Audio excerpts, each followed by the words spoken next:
Reverend Mary Overstreet-Smith, as memorialized by Reverend J.W. Friday. Reverend Dr. Mary Overstreet-Smith. Wow. I remember as a kid and providing food for families. That's kind of how the first conversation started about who had it and where they lived, and if you connected with them, that would be a good connection if your family was standing in need of something. And I was a young kid. I don't think I was 11, pretty sure of that, you know, and learned where she lived and met her. And then as time went on, as people moved into different neighborhoods, got into school and met her family and realized that we lived right down the street one from another, and met all the daughters, and began to pay a little bit more attention when I heard her name. And then, of course, as time went on and we grew up a little bit more, her efforts in the community were well known. I actually have two great honors that she bestowed upon me. The first one was right here through Portland Cable Access, when she came to televise her ministry.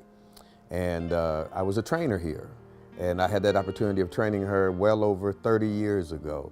And she is still heralded as one of the most unique community contributors since the existence of cable access. And not just that, teaching her here, also when she received her doctorate, she gave me the honor to present it to her, and her doctorate in theology. And that was an outstanding opportunity. And then we met again on 1290 AM radio, where she was taking her program to the radio airwaves. And from that point on, what she has done and how she has interacted and helped us to establish our own ministry is just outstanding. One of the things that was always noted, she would come on the program, her along with some of the other ladies of God that were working in the community, and show what her assistance basket looked like, her food basket, compared to what other people had to deal with. Because at that time, people would come for assistance and they'd have to get an appointment. And then you'd ask when the appointment is. It'd be 2 weeks from when you needed it. And so they were always able to assist people right in time of need and give them enough to sustain them for at least a week, you know, and that's always a blessing. I know now some of us know what it is to, what do we call it, the top ramen, the care package, you know, which has brought a lot of us through college and other times. But Pastor Mary's just been there.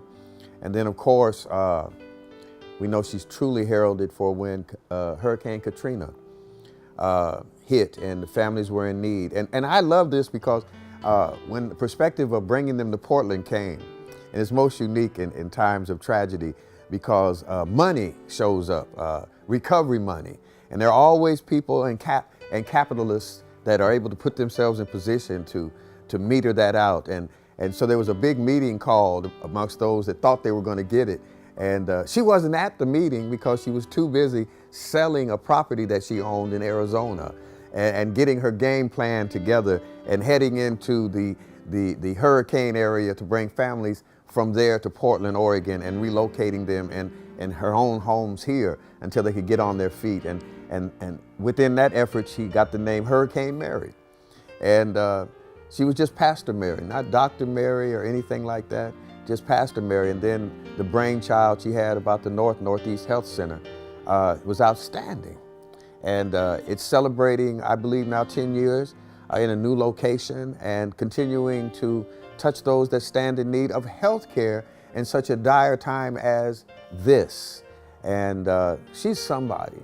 I miss her dearly, love her sincerely, and she was a straight up person. And if you ask her what her success would be, it would be knowing God, putting her faith in God, and being that exemplary model of how God really works. Not a large, big, huge church, but a very large, big, huge impact on our community.